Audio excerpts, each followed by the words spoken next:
अस्सलाम वालेकुम नाज़रीन, एक महकती और चहकती सुबह के साथ मैं हूं आपका मेज़बान हन्नान बुखारी। दुआ करते हैं नाज़रीन आज की सुबह आपकी चौखट पर ढेरों खुशियां लेके आपका इंतज़ार कर रही हो। इसी दुआ के साथ आज के प्रोग्राम को आगे बढ़ाते हैं नाज़रीन। ख़ास तौर पे मौजूदा सूरत हाल की बात की जाए तो शहर फैसलाबाद के अंदर जितने भी शहरी रह रहे हैं उनको ये तनबीह की जाती है, बताया जाता है, कहा जाता है कि आजकल वो अपनी डाइट का ज़्यादा से ज़्यादा ख्याल रखें। उसकी वजह यह है कि जिस तरह से आप अपनी डाइट को बेहतर अंदाज में इस्तेमाल करेंगे और ऑर्गेनिक चीज़ों का ज़्यादा इस्तेमाल करेंगे, उससे आपका इम्यून सिस्टम भी बूस्ट होगा और इसके साथ साथ आपकी सेहत पे पॉजिटिव इफ़ेक्ट्स जो हैं उस डाइट के पड़ेंगे। लेकिन मौजूदा सूरत हाल को मद्देनज़र रखते हुए अगर आप अपनी डाइट का ख्याल नहीं रखते तो उससे आपका इम्यून सिस्टम वीक हो सकता है और वीक इम्यून सिस्टम के साथ इस माहौल के अंदर सर्वाइव करना मुश्किल होता चला जा रहा है, क्योंकि जैसे ही ईद ख़त्म हुई कोरोना वायरस जो है उसने बूम पकड़ा है और शहरियों की कसीर तादाद उससे मुतासर होना शुरू हो गई है। और इस मुतासरा सूरत हाल के अंदर ये ज़रूरी है एक तो सोशल डिस्टेंसिंग का ख्याल रखा जाए और उसके साथ साथ आप अपनी डाइट को बेहतर अंदाज में इस्तेमाल करें। फ्रूट्स का ज़्यादा इस्तेमाल करें, वेजिटेबल्स का ज़्यादा इस्तेमाल करें, बॉइल्ड चीज़ें ज़्यादा इस्तेमाल करें ताकि आपका इम्यून सिस्टम बेहतर हो सके। मौजूदा सूरत हाल को मद्देनज़र रखते हुए और डाइट के हवाले से आज ख़ास तौर पे हमने उम्मे फरवा को दावत दे रखी है। माहिर ग़िज़ाइयात हैं, वेलकम करते हैं आपको शो के अंदर। उम्मे फरवा हमारे साथ मौजूद हैं, इसी हवाले से मज़ीद गुफ्तगू जो है उनके साथ करेंगे। क्या कहेंगी उम्मे फरवा, आप मौजूदा सूरत हाल को अगर देखें तो 3 से 4 चीज़ों में अगर डिवाइड करना हो पोर्शन को अपने डाइट की को, तो आप किस तरह से कहते हैं कि एक नॉर्मल पर्सन है अगर वो सुबह उठता है तो उसे अपना ब्रेकफास्ट में क्या लेना चाहिए, स्नैक्स क्या लेने चाहिए 2 घंटे बाद, उसके बाद लंच क्या लेना चाहिए, डिनर क्या लेना चाहिए, जिससे वो अपनी इम्यूनिटी को भी बूस्ट कर सके लेकिन टेस्ट से भी अपने आप को सेटिस्फाई कर सके। अस्सलाम वालेकुम, थैंक यू सो मच, आपने मुझे आज यहाँ पे आने का मौका दिया। सबसे पहले मैं यही कहूँगी कि हमारी जो डाइट यूज़ हो रही है आजकल भी, जैसे ही ईद आई है, ईद के त्यौहार फेस्टिवल, ये ईद फेस्टिवल स्टार्ट हुआ था तो बहुत सारे लोगों ने अपनी डाइट जो वो ले रहे थे नॉर्मल डाइट, उन्होंने उसको बिल्कुल भूल चुके हैं। जैसे कि रेस्टोरेंट्स दोबारा सारे ओपन हो गए हैं, तो जैसे जितना हम फास्ट फूड ज़्यादा लेते जाएंगे उतनी हमारी जो हेल्थ है या जितनी हम बीमारी की तरफ ज़्यादा आते जाएंगे। तो हमें बहुत ज़्यादा ऑर्गेनिक चीज़ें, जैसे अभी आपने कहा कि हमें फ्रूट्स एंड वेजिटेबल्स लेने चाहिए, हमें वो चीज़ें लेनी चाहिए जो हमारी इम्यूनिटी को बढ़ा सकें। जैसे हमारे पास विटामिन सी रिच फूड्स हैं, हमें वो लेने चाहिए। हमें नेचुरल चीज़ें ज़्यादा लेनी चाहिए जिसमें फ्रूट्स एंड वेजिटेबल्स आ जाएंगे, हमारा मिल्क सोर्स आ जाएगा। और हमें जितनी भी ये फैट्स हैं और जितनी भी जंक फूड्स हैं और स्पाइसी आइटम्स हैं, इन सारी चीज़ों से हमें बहुत दूर रहना होगा। और नंबर सेकंड, जैसे हम आजकल कहा जाता है कि गर्म पानी इस्तेमाल करना चाहिए और बहुत सारे लोगों को मैंने देखा है कि वो बहुत ज़्यादा गर्म पानी पीना शुरू हो गए। नंबर सेकंड ये कहा गया सना मक्की का कहवा पीना चाहिए, तो वो कहवा जो है वो हमारे लिए बेनिफिट है लेकिन उसकी जो डोज है हम उसको मेजर नहीं कर पा रहे। हम लोग देख रहे हैं कि अगर एक बंदे ने हमें किसी ने कोई भी चीज़ रिकमेंड कर दी है तो हम लोग बहुत सारे लोग एक ही चीज़ के ऊपर फोकस करना शुरू कर देते हैं। सना मक्की जो बहुत ज़्यादा अमाउंट में अगर हम यूज़ करते हैं तो वो हमारे लिए बेनिफिट नहीं होती बल्कि का नुकसान होता है। तो इसके लिए मैं सब देखने वालों को यही कहूँगी कि अगर आप सना मक्की यूज़ करें तो आप उसकी डोज का स्पेसिफिकली उसकी डोज को मुहैया करके यूज़ करें। कितनी डोज होनी चाहिए आप इस हवाले से थोड़ा गाइड करें। अगर एक कोरोना से अफेक्टेड पर्सन है जिसको कोरोना की तशखीस हो चुकी है, उसको सना मक्की कितने दिन में लेनी चाहिए और एक नॉर्मल शख्स है जिसे अपने इम्यून सिस्टम बूस्ट रखना है उसे कितनी अमाउंट लेनी चाहिए? जैसे जो नॉर्मल इंसान है उसको वीक में 2 दफ़ा, ठीक है, उसकी बहुत कम क्वांटिटी में उसको 2 दफ़ा लेना चाहिए। अगर कोरोना से है तो उसकी अमाउंट को उसने डेली लेना है, अगर वो डेली यूज़ कर रहा है, या वीक में 3 से 4 दफ़ा यूज़ कर रहा है तो बहुत कम माइन्यूट क्वांटिटी में उसका कहवा बना के हम उसको यूज़ कर सकते हैं। अच्छा, इसमें अज्जा कौन से होते हैं जो कि आपकी इम्यूनिटी को बूस्ट करते हैं? क्या चीज़ है सना मक्की के अंदर जिसकी वजह से वो इतना बेनिफिट देता है आपको? सना मक्की के अंदर बहुत सारे न्यूट्रिएंट्स हैं ऐसे जो हमारी इम्यूनिटी को बहुत ज़्यादा स्ट्रॉन्ग करता है। इसके अलावा और बहुत सारी चीज़ें हैं जैसे हनी, ठीक है, हनी जैसे हम सुबह नॉर्मली उठते हैं, अगर हम warm water 1 cup warm water में 1 चम्मच जो है हम हनी यूज़ करते हैं तो उससे भी हमारी इम्यूनिटी को, हमारा जो लिवर है उसको डिटॉक्सीफाई करता है। ठीक है, हमें एक नॉर्मल इंसान को जो भी सुबह उठता है अगर वो 1 कप नीम गर्म पानी में 1 चम्मच हनी यूज़ करता है तो उसके लिए भी बेनिफिट है। और वैसे भी जब ये जो कोरोना वायरस है इसमें हमें अपने खांसी, नज़ला, ज़ुकाम, बुखार, जितनी भी ये कंडीशंस आ रही हैं इन सब से दूर रहना है। हमें इन्फेक्शंस को फैलने नहीं देना। समटाइम ऐसे होता है कि अगर हमें फ़ीवर हो गया तो हम उस फीवर से बचने के लिए हम मेडिसिन नहीं यूज़ करते, पैनाडोल ले ली या बहुत सारी अदर मेडिसिन यूज़ कर ली। अगर कफ आ गई है तो इसके लिए भी आजकल तो अगर हम क्लिनिक भी कोई भी क्लिनिक विजिट करते हैं तो वो आपको डराने के लिए कहते हैं इसको कोरोना हो गया है। तो आप लोग अपने घर में ही बहुत सारी ऐसी चीज़ें हैं जो हम यूज़ कर सकते हैं। अगर आपको कफ, सिंपल कफ चल रही है या आपको आप थोड़े कफ थोड़े के टाइम साथ बाद, साथ, हाँ, हाँ जी, आपको कफ के साथ साथ आप अपनी डाइट को मेंटेन कर सकते हैं। डाइट में आप अपनी डाइट में शहद यूज़ कर सकते हैं, जिंजर यूज़ कर सकते हैं, ठीक है। कुछ आप अपनी डिटॉक्सिफिकेशन करने के लिए आप अपने जंक फूड से दूर रहें। अपनी डाइट में बहुत सारी ऐसी चीज़ें यूज़ करें जो कि हमें नेचुरल सोर्सेज से मिलती हों, ना कि हम लोग बाजार की बनी हुई चीज़ों से परहेज़ करना अच्छा, चाहिए। मौजूदा सूरत हाल के अंदर गर्मियाँ क्योंकि आ गई हैं और समर के अंदर ख़ास तौर पे बहुत सारे फ्रूट्स ऐसे होते हैं, आम होता है, आड़ू होता है, फालसा होता है, ये मौसमी जो फल हैं, इनमें से सबसे बेहतरीन चीज़ कौन सी है? सबसे बेहतरीन फल इस वक्त कौन सा है जिसका ज़्यादा इस्तेमाल किया जाए, जूसेस बनाए जाएँ और उसका बेनिफिट जो है आपकी सेहत पे अच्छा पड़े? फालसा जो है आजकल बहुत ज़्यादा इन है मार्केट में, तो फालसे का जूस बनाया जा सकता है, ठीक है। इसके अलावा हमें डिफरेंट ये मैंगो शेक्स बना के पी जा सकती हैं। स्ट्रॉबेरीज़ का तो सीज़न आउट हो गया या थोड़ी बहुत स्ट्रॉबेरीज़ भी आ रही हैं, तो हम स्ट्रॉबेरीज़ के शेक्स और जूसेस बना के ले सकते हैं। हमें कोई भी स्पेसिफिक चीज़ें बाजार से बहुत ढेर सारी ग्रॉसरी खरीदने की ज़रूरत नहीं है, बल्कि अपनी डाइट को मेंटेन करने की ज़रूरत है, उसको बैलेंस करने की ज़रूरत है, हमें अपने लाइफस्टाइल को मेंटेन करने की ज़रूरत अच्छा, है। लाइफस्टाइल से मुझे एक और चीज़ याद आई कि वेजिटेबल्स अक्सर घरों में जब बनाई जाती हैं तो वो न्यूट्रिएंट इनरिच तो होती हैं पकाने से पहले, उनको हाई टेम्परेचर पे पकाया जाता है और ऑयल की क्वांटिटी बहुत ज़्यादा डाल दी जाती है, जिसकी वजह से न्यूट्रिएंट्स भी किल होते हैं और वो आपकी बेनिफिट होने के बजाय आपको नुकसान होना शुरू हो जाता है उसका। इस हवाले से भी थोड़ा आगाह कीजिएगा। जी, हमारे घरों में जो तरीका है, हमारे घरों में भूनते बहुत ज़्यादा है, बुनाई बहुत ज़्यादा करते हैं सब्जियों की भी। तो मैं आपसे यही कहूँगी कि अगर हम सब्जियों को सैलेड फॉर्म में ज़्यादा खा लें तो वो हमारे लिए बेनिफिट है, या हम बॉयल खा लें। लेकिन बहुत सारे लोग बॉयल्ड वेजिटेबल्स हैं उसको लेना पसंद नहीं करते। तो हमें अपनी वेजिटेबल की जो नीड्स हैं, डेली की रिक्वायरमेंट्स को पूरा करने के लिए हमें सैलेड्स फॉर्म में ज़्यादा लेनी चाहिए, क्योंकि कच्ची सब्जियां खाने का हमें बेनिफिट ज़्यादा होता है। और फ्रूट्स और वेजिटेबल्स वाहद ऐसी चीज़ें हैं जिनमें बहुत ज़्यादा माइक्रो न्यूट्रिएंट्स पाए जाते हैं, और ऐसे ऐसे न्यूट्रिएंट्स होते हैं जो कि हम डेली अपनी रोटी से पूरा नहीं कर सकते, हम अपने सालन से पूरा नहीं कर सकते, दूध से पूरा नहीं कर सकते। उसमें हमारे माइक्रो न्यूट्रिएंट्स पैदा होते हैं जो हमारी इम्यूनिटी को बूस्ट करते हैं, और तो वो एसेंशियल भी होते हैं जी, और हमारी डेली ग्रोथ के लिए, नॉर्मल ग्रोथ के लिए बहुत ज़्यादा एसेंशियल होते हैं।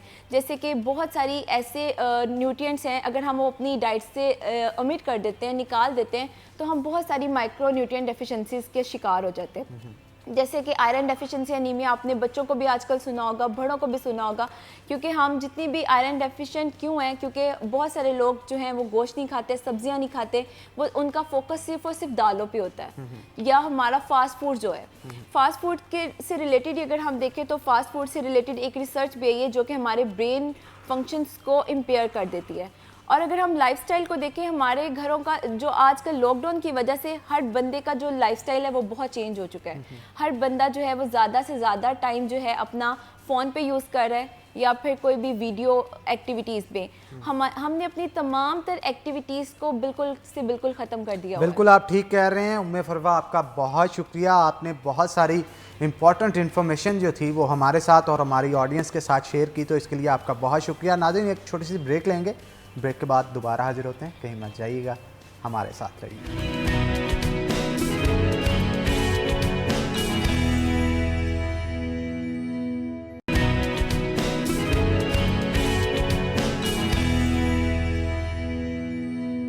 वेलकम बैक नाजरीन। ब्रेक के बाद खुशामदीद आपको कहते हैं। नाजरीन, ख़ास तौर पे मौजूदा सूरत हाल की पाकिस्तान की बात की जाए तो टिड्डी दल है जिसने आजकल बड़ा ही वक्त जो है वो यहाँ के शहरियों को डाला हुआ है, और क्योंकि शहरी इस वजह से परेशान है, मुल्तान और बखर वाली साइड पे टिड्डी दल ने फसलों पे हमला किया और कई एकड़ों की फसलों को तबाह करके रख दिया है, क्योंकि ये हमलावर जहाँ पे भी होता है वहाँ की फसलों को खाना शुरू कर देता है। और ये कहा जा रहा है कि ये पॉसिबिलिटी है कि ज़राअत के जो माहिरीन हैं उनकी जानिब से ये कहना है कि ये पॉसिबिलिटी है कि वो फैसलाबाद का रुख भी कर सकता है या इसके गिरदोनवा का रुख भी कर सकता है।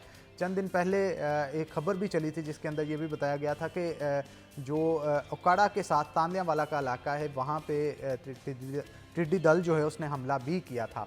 तो इसी सूरत हाल पे मज़ीद गुफ्तगू करने के लिए आज हमने दावत दे रखी है। हमारे साथ डॉक्टर आबिद महमूद साहब मौजूद हैं जो कि DG अयूब रिसर्च हैं, और उसके साथ साथ अब्दुल रहमान हमारे साथ मौजूद हैं जो कि सीनियर रिपोर्टर हैं सिटी 41 के। तो आप दोनों को वेलकम करते हैं शो के अंदर। तो पहले मैं चाहूँगा डॉक्टर आबिद महमूद की तरफ चलूँ। डॉक्टर साहब क्या कहेंगे, जैसे रेजिस्टेंट प्लांट डेवलप किए जाते हैं लैब्स के अंदर, स्पेसिफिक एबिलिटीज़ होती हैं उनके अंदर, जैसे बिगोमो वायरस या लश्करी सूंडी समेत उनको रेजिस्टेंट बनाया जाता है, स्पेसिफिक जीन्स उनके अंदर इंट्रोड्यूस करवाए जाते हैं, और जब वो जीन्स इंट्रोड्यूस हो जाते हैं उनसे जो नस्ल ली जाती है उसे उगाया जाता है फसलों के अंदर, तो इससे वो रेजिस्टेंट होती हैं, इसलिए जितना मर्जी लश्करी सूंडी या दीगर बीमारियां उन पे हमला करें उन पे असर नहीं होता।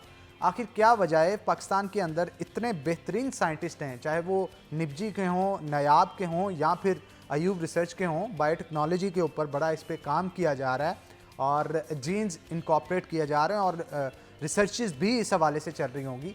क्या फीडबैक है, क्या इस पे काम हो चुका है? आखिरकार इस टिड्डी दल से रेजिस्टेंट हम क्रॉप्स क्यों नहीं बना पा रहे ताकि इतना जो फसलों का लाखों करोड़ों का नुकसान हो रहा है इसे बचाया जा सके? जी, आपने बिल्कुल सही फरमाया है कि आजकल जो रिसर्च हो रही है इसमें बहुत ज़्यादा अचीवमेंट हुई हैं। जिस तरह ये पाकिस्तान के अंदर काटन थी, तो काटन को हमने जो कीड़ों से, जो रस चूसने वाले कीड़े हैं उनसे रेजिस्टेंस BT जीन डाल के उसको बनाया। इस तरह बाकी क्रॉप्स हैं, लेकिन ये जो टिड्डी दल है इसका जो एक उसका बिहेवियर है, उसका खाने का तरीका है, ये आम कीड़ों से मुख्तलिफ है क्योंकि इसका साइज़ भी बहुत ज़्यादा है और ये हर चीज़ को खा जाती है।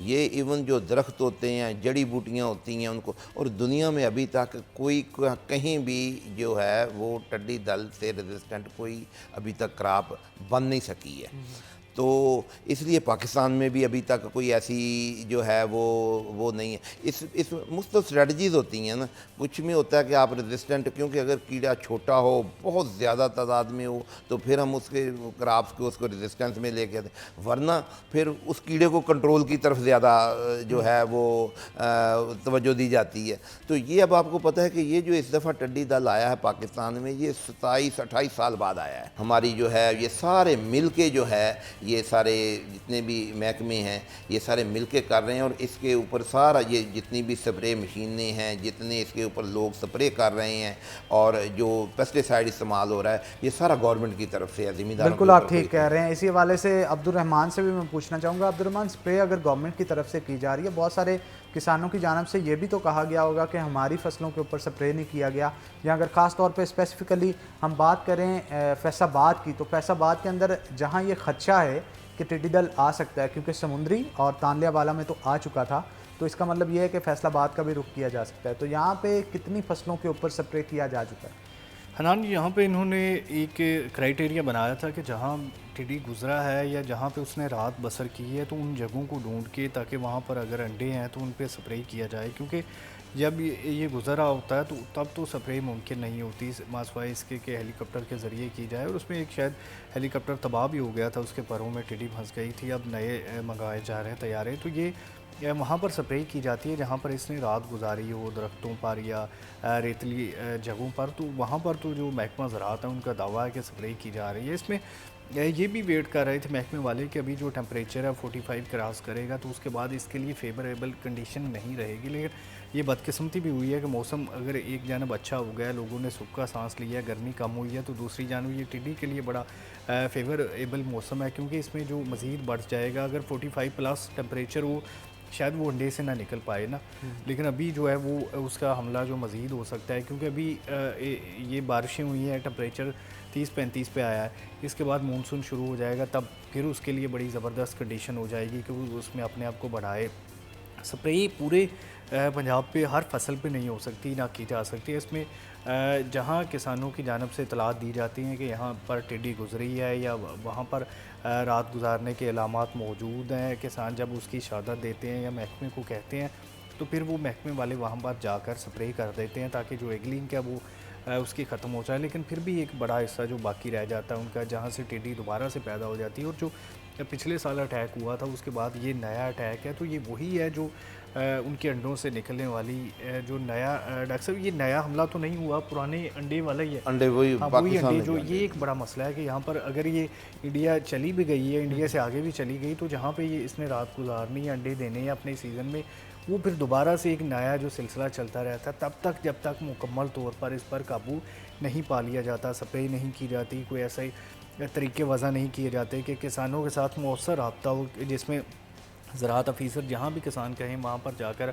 अपनी स्प्रे करवाई जाए, उन्हें दी जाए, या जो मुख्तलिफ़ तैयारों या हेलीकॉप्टर्स के ज़रिए करवाई जाए, तो ये सबसे सूदमंद तरीका समझा जाता है कि जिसमें हेली के ज़रिए स्प्रे की जाती है। क्योंकि उसमें ये होता है कि अगर दरख्तों पर ये रात इसने गुजारी है, दरख्तों पर एगलिंग की है, किसी खेत में की है, रेतली ज़मीन में की है, स्पेशली यही होता है कि रेतली ज़मीन में ज़्यादा की जाती है, जिसकी वजह से जंग में या जो दूसरे हमारे इजला थल थार वहाँ पर ज़्यादा जो इसके हमले वो सामने आते हैं। बिल्कुल ठीक कह रहे हैं अब्दुर्रहमान। हम हमारे साथ डॉक्टर आबिद साहब मौजूद हैं, उनसे मज़ीद गुफ्तगू करते हैं। डॉक्टर साहब, ये कहा जा रहा है कि ऑलिव्स की फसलें अगर तैयार की जाएँ पंजाब के अंदर तो उससे अब ज़्यादा मुनाफा कमाया जा सकता है।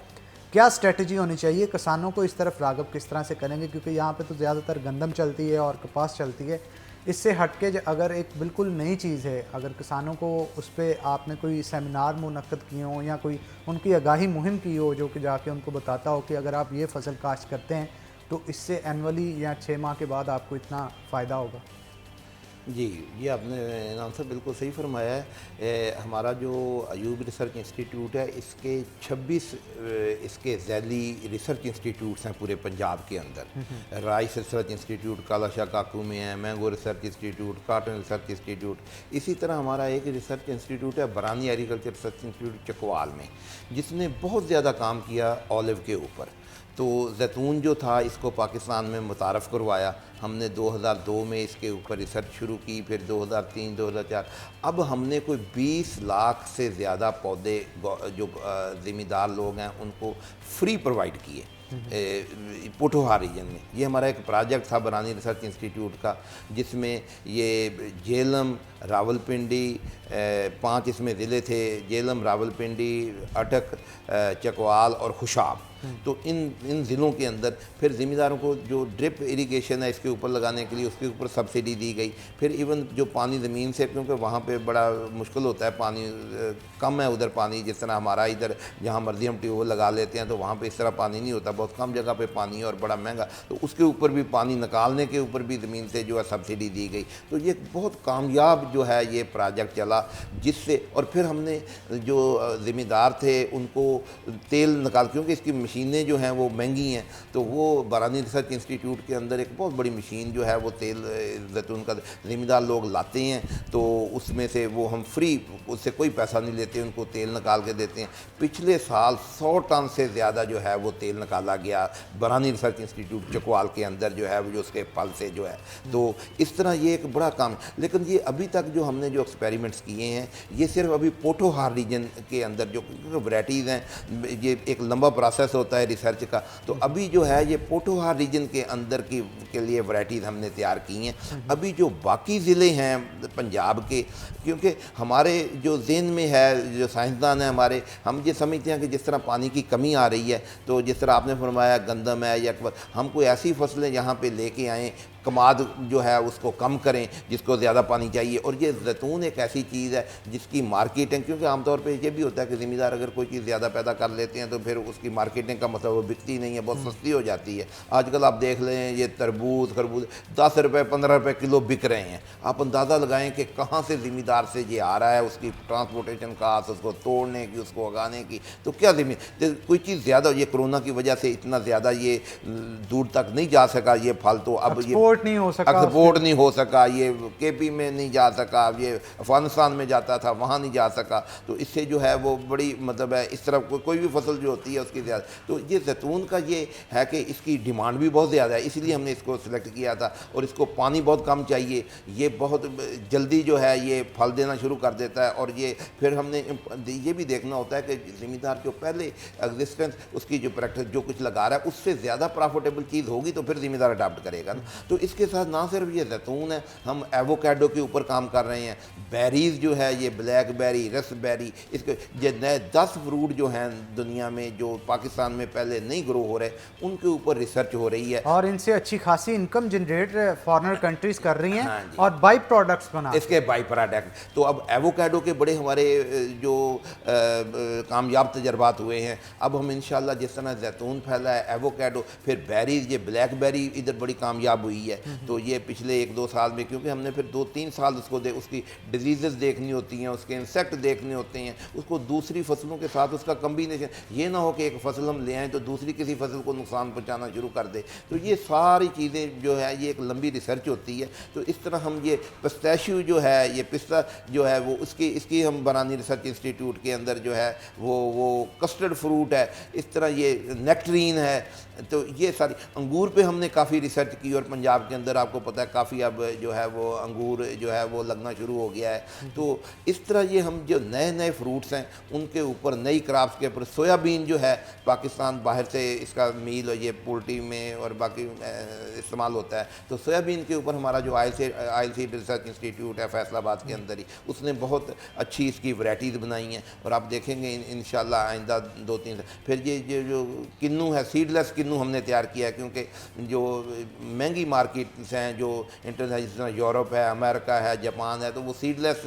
जो किन्नू उसकी, क्योंकि किन्नू की हमारी क्वालिटी तो बहुत अच्छी है लेकिन इसके अंदर सीड था। तो अब हमने इसके बागात जो हैं वो लोग के लगवाए हैं, उनके ऊपर फल आना शुरू हो चुका है। खजूरों के ऊपर हमने बहुत अच्छी रिसर्च की है, क्योंकि आपको पता है पाकिस्तान जो है ये जो बड़े मुल्क हैं खजूर पैदा करने वाले, उनमें शामिल है। जो 3-4 मुल्क हैं उनमें पाकिस्तान में बहुत ज़्यादा खजूर, ख़ास तौर पे बलूचिस्तान के अंदर और सिंध के अंदर, पंजाब में भी काफ़ी खजूर होती है। तो लेकिन इसका रेट बहुत कम था जो हमारी खजूर है, इसकी क्वालिटी अच्छी नहीं थी।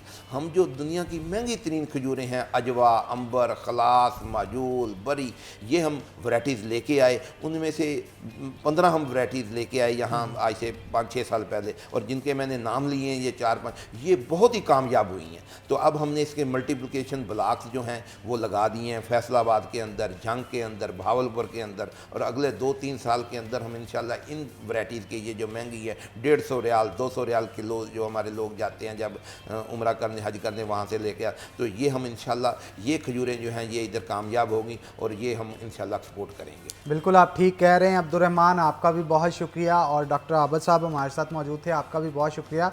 बड़ी मुफीद इन्फॉर्मेशन से हमें आगाह किया और हमारी ऑडियंस को आगाह किया। तो नाज़रीन एक छोटी सी ब्रेक लेंगे, ब्रेक के बाद दोबारा हाजिर होते हैं, कहीं मत जाइएगा, हमारे साथ।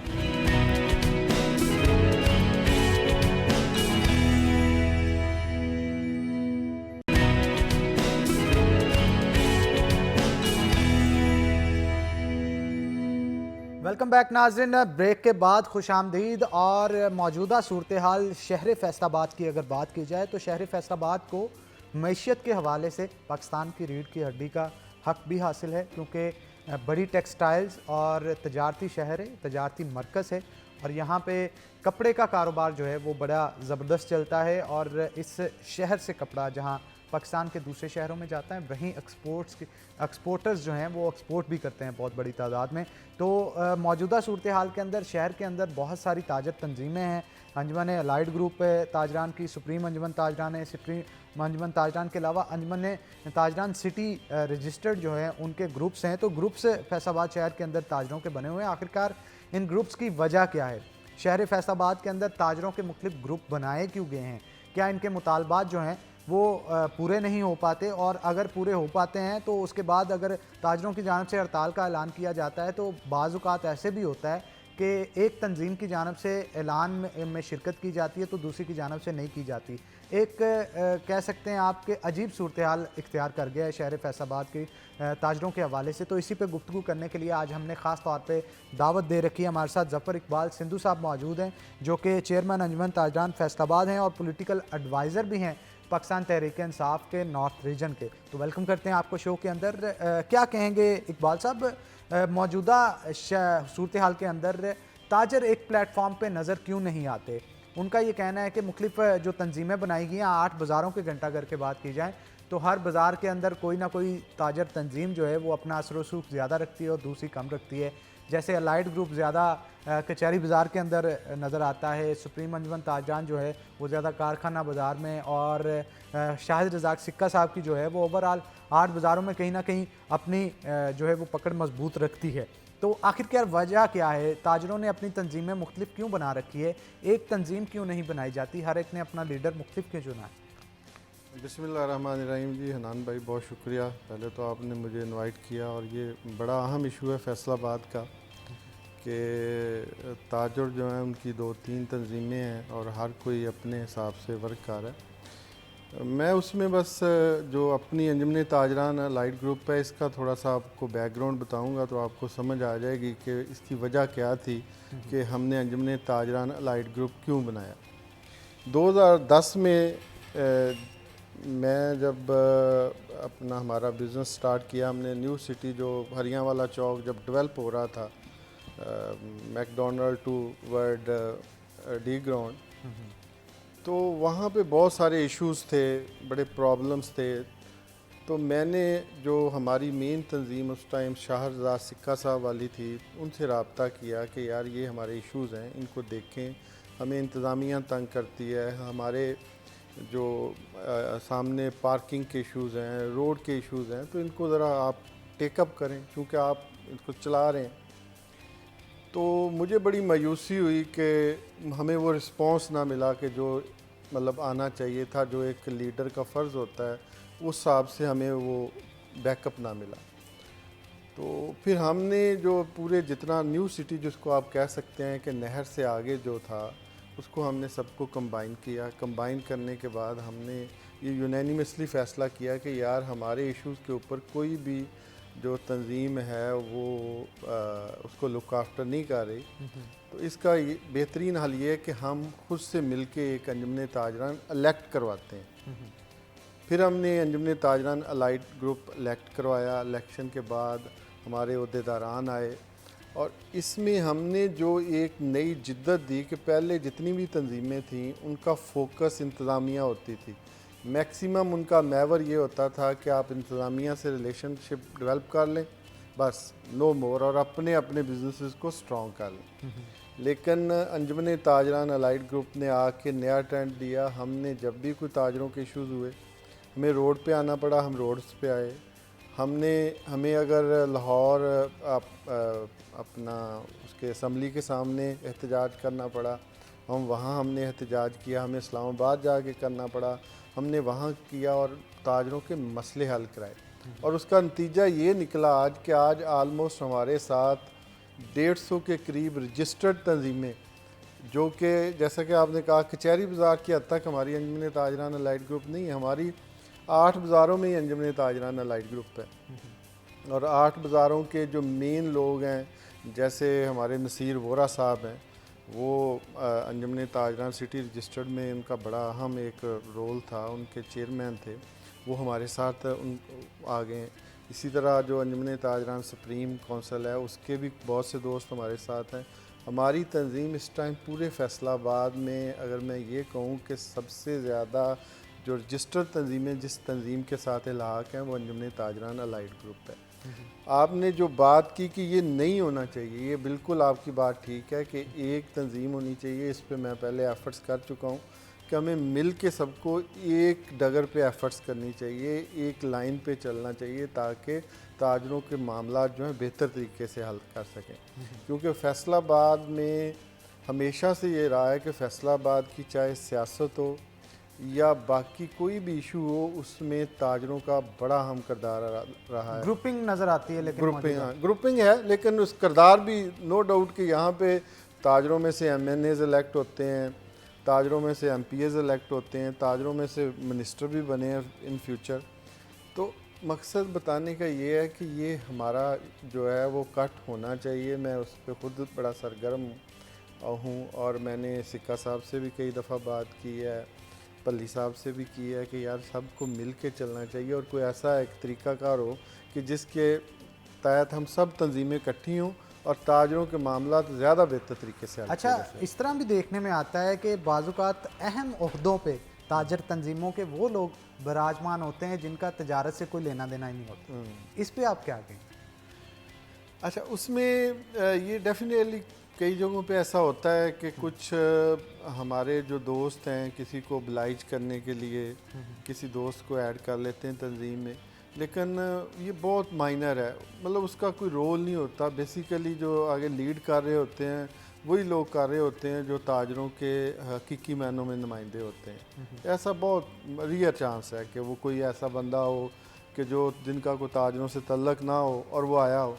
मतलब कुछ मिसालें हैं, लेकिन मैंने तो देखा है कि वो कुछ देर के बाद खुद ही डिफॉल्ट हो जाते हैं, वो ज़्यादा देर एक्टिव नहीं रह सकते। अच्छा, मौजूदा सूरत हाल की बात की जाए या इससे पहले, लॉकडाउन से पहले की बात की जाए, ताजर पीटीआई गवर्नमेंट से खुश नहीं नज़र आते थे। उनका कहना था कि मईशत को तबाह करके रख दिया है पाकिस्तान तहरीक इंसाफ ने।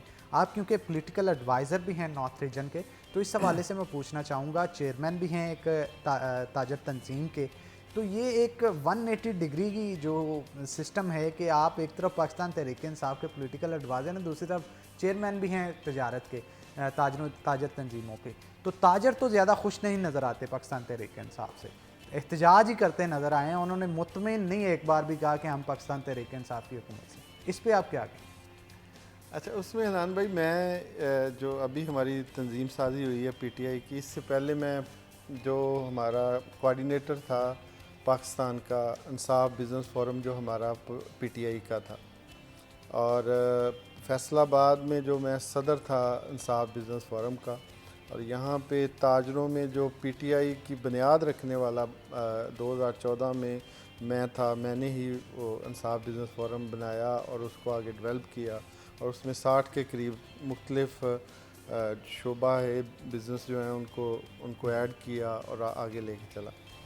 अच्छा, उसमें बेसिकली तो इशू ये था, जो लॉकडाउन से पहले या अभी मतलब ताजर कुछ नाखुश थे, उसकी वजह सिर्फ ये थी कि ताजर कुछ भाई मेरे जो थे वो टैक्स नेट में नहीं आना चाह रहे थे। हमारा इशू ये था कि इसको फ़िक्स रेट कर दिया जाए, जिसको गवर्नमेंट ने बाद में उसको मान भी लिया। लेकिन कुछ हमारे भाई जो पंजाब लेवल पे हैं उन्होंने इसको पॉलिटिसाइज़ किया और बिला वजह गवर्नमेंट को जो है बदनाम करने की कोशिश की। अदरवाइज़ जो जहाँ तक मैं खान साहब को जानता हूँ, खान साहब समझते हैं कि अगर बिजनेसेस चलेंगे, अगर इकानमी बेहतर होगी, और इकानमी बेहतर करने के लिए सबसे बड़ी ज़रूरत जो है वो यहाँ की इंडस्ट्री चले, यहाँ की ट्रेड चले, तो वो जब तक ये नहीं चलेगी मुल्क कभी बेहतर नहीं हो सकता। और खान साहब तो बड़ा मतलब उनका क्लियर विजन है कि ताजरों को और इंडस्ट्री को जो है बिजनेसमैन को हमने रिलीफ देना है। लेकिन कुछ लोगों ने इसको पॉलिटिसाइज़ करके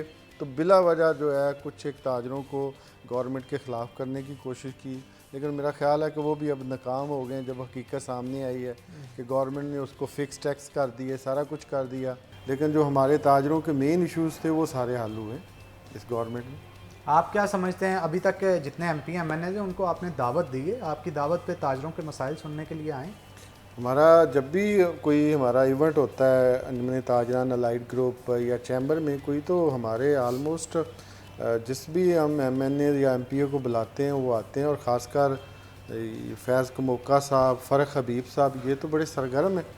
ये तो ताजरों के मामलात को लेके बड़ा एक्टिव रहते हैं हर टाइम। फ़रख हबीब तो एहसास प्रोग्राम को लेके और दीगर एक्टिविटीज़ को लेके भी काफ़ी सरगर्म थे अपने हलके के अंदर, लेकिन मौजूदा सूरत हाल के अंदर भी ये ज़्यादा देखने को मिल रहा है कि MP MNAs बाहर नहीं निकल रहे, आवाम के काम नहीं करवाए जा रहे, और क्योंकि एहसास प्रोग्राम से भी बहुत सारे लोगों का ये कहना था कि उनके नाम उस पर अंदर नहीं आए, और MP MNAs की जानिब से जो राशन डिस्ट्रीब्यूट किया गया इंतज़ामिया के साथ मिलकर, वो भी फोकल पर्सनस तक नहीं पहुंच पाया सही तरीके से। इसके ऊपर आप क्या कहें? नहीं, बिल्कुल ऐसा नहीं है हनान भाई, आपको भी पता है कि जो असास प्रोग्राम था वो बड़ा फेयर प्रोग्राम है, उसमें किसी MNA MPA या किसी PTI की तंजीम के किसी लेवल के बंदे का कोई अमल दखल नहीं है। वो जो डिज़र्व करता था वो वाया मोबाइल अपने वो SMS करता था, और उसका अगर वो हकदार होता था तो वो आ जाता था, नहीं होता था तो नहीं आता था। इसमें ना MNA ना MPA, मैं मैनेजमेंट के हवाले से हाँ, मैनेजमेंट मेरा नहीं ख्याल कि कहीं प्रॉब्लम आई है। ये प्रॉब्लम ही प्रॉब्लम थी, हर जगह पे प्रॉब्लम थी। अब वो किस तरह से, मैं आपको बताता हूँ, और कैमरे की आंख ने उस चीज़ को दिखाया भी। वो प्रॉब्लम इस तरह से थी कि सोशल डिस्टेंसिंग का मैसेज दिया जाता था, लेकिन हमने ये देखा कि सैकड़ों खवातीन एक ही जगह पर बिना सोशल डिस्टेंसिंग के पैसे लेने के लिए मौजूद थे। वहाँ पे कोई एसओपीज को डेवलप नहीं किया गया, ना ही सैनिटाइज करने के लिए कोई तरीकाकार बनाया गया। उसकी वजह से अल्टीमेटली ये देखने को मिला कि सोशल डिस्टेंसिंग का जो मैसेज है उसकी धज्जियाँ उड़ाई जा रही हैं, और इसके साथ साथ जहाँ पे पैसे दिए जाने थे वहाँ पे भी चेयर्स तो लगा दी गई थी दिखाने के लिए, लेकिन खवातीन की बड़ी तादाद गेट्स के बाहर मौजूद थी। वहाँ पे इस चीज़ को ख्याल क्यों नहीं रखा गया? आखिरकार वहाँ पे मैनेजमेंट इस तरह की होने चाहिए थी कि अगर कोई ऐसा शख्स भी वहाँ पे पैसे लेने के लिए आ रहा है जिसका नाम उसके अंदर मौजूद नहीं है, तो उसको वहाँ से भेज दिया जाता, गेट बंद कर दिया जाता था, बाहर सैकड़ों की तादाद में खवातीन मौजूद होती थी और एक ख़तरा कोरोना का जो था वो ज़्यादा बढ़ जाता था। इस हवाले से आप क्या कहें? अच्छा, उसमें हनान भाई ऐसा है कि इसको मैं कहूँगा कि लैक ऑफ एजुकेशन थी, कि ये तो एक बड़ा क्लियर उसमें प्रोग्राम एहसास प्रोग्राम में था कि अगर आपने मैसेज किया तो आपको मैसेज आता था कि भाई आप इसमें एलिजिबल हैं, आप फ़लाँ जो सेंटर है वहाँ जाके अपनी पेमेंट ले लें। तो होता ये था कि उस सेंटर पे सपोज़ 50 लोगों ने जाना था तो वहाँ पे 500 लोग जमा हो जाते थे बिला वजह। अब जो 50 जो हैं उनको तो मैनेज किया होता था, उनके लिए तो सारे इंतज़ामात होते थे, लेकिन जो पीछे 450 बंदा था या खवातीन थी उनको मैनेज करने के लिए तो बिल्कुल आप ठीक कह रहे हैं, मैनेज करना चाहिए था उनको, और उनको मैनेज करने के लिए आवाम को भी चाहिए था कि वो अपनी रिस्पॉन्सिबिलिटीज़ जो हैं वो तय करती। तो नाज़रीन, आज के प्रोग्राम का वक्त ख़त्म हो गया, इसलिए मैं ज़फ़र इकबाल सिंधु का भी बहुत शुक्रिया अदा करता हूँ। परवेज़ इकबाल का मौका भी हमारे साथ मौजूद थे, आप दोनों का बहुत शुक्रिया। आप शो के अंदर आए, हमारे शो की ज़ीनत को बढ़ाया। तो नाज़रीन, इसी के साथ आज के प्रोग्राम का वक्त हो गया है ख़त्म। इंशाल्लाह आपसे होगी कल मुलाकात, तब तक के लिए अल्लाह ताला आपका हामिद नासिर।